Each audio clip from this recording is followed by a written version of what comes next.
Hello, I'm Matt Cook, Vice President at the U.S. Chamber's Institute for 21st Century Energy.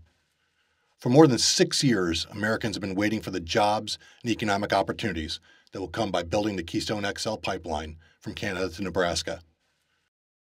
Keystone will bring oil from Canada and the Bakken region of the U.S. to refiners, displacing oil from unfriendly nations. Unfortunately, it has been stalled by bureaucratic delays and political interference. While the pipeline project has become a political football, we at the Energy Institute think it's important to remember the real jobs and real impacts that the Obama administration's refusal to make a decision are having.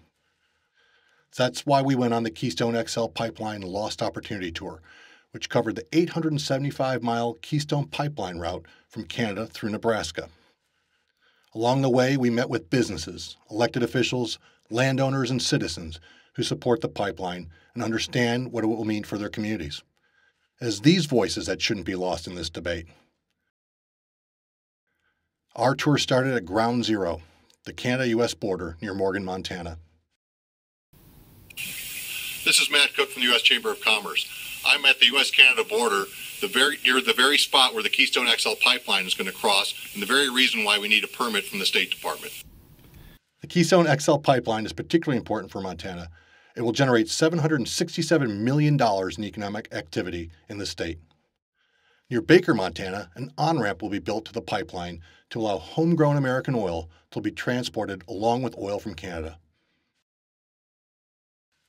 From Montana, we took a brief drive into North Dakota, where hundreds of miles of pipe is sitting, unused, in a lot. This is Matt Cook from the Institute for 21st Century Energy. I'm here in North Dakota with 220 miles of North American steel pipe intended for the Keystone XL pipeline. It's been sitting here for 3.5 years. You want to talk about a lost opportunity? From there, it was on to South Dakota, which will see over $800 million in economic activity and millions more in property taxes.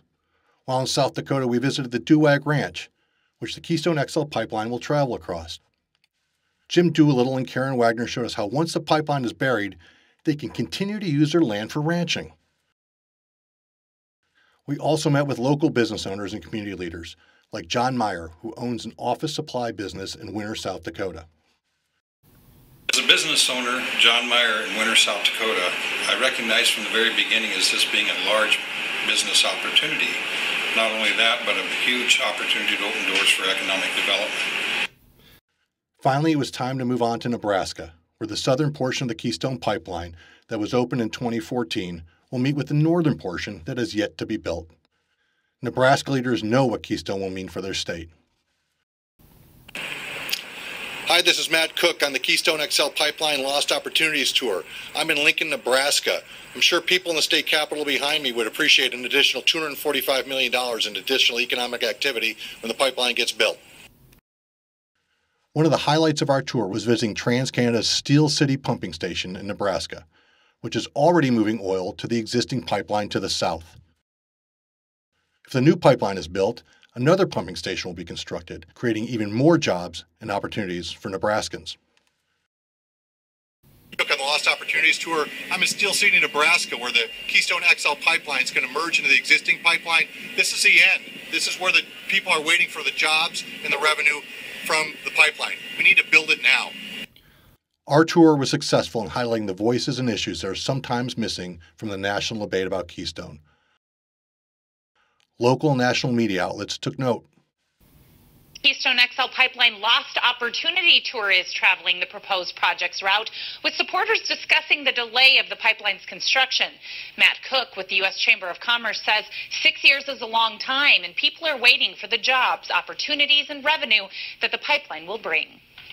It's important to our country's economic security. It's important to our energy security. It's good for America and American jobs, but it's also really good for these communities along the way.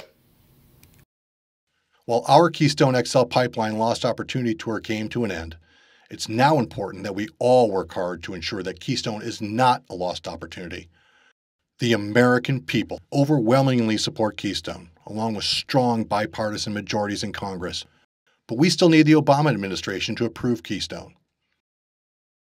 At the Energy Institute, we'll be continuing to work to build support for Keystone and pressure the administration into doing the right thing for America's energy and economic security.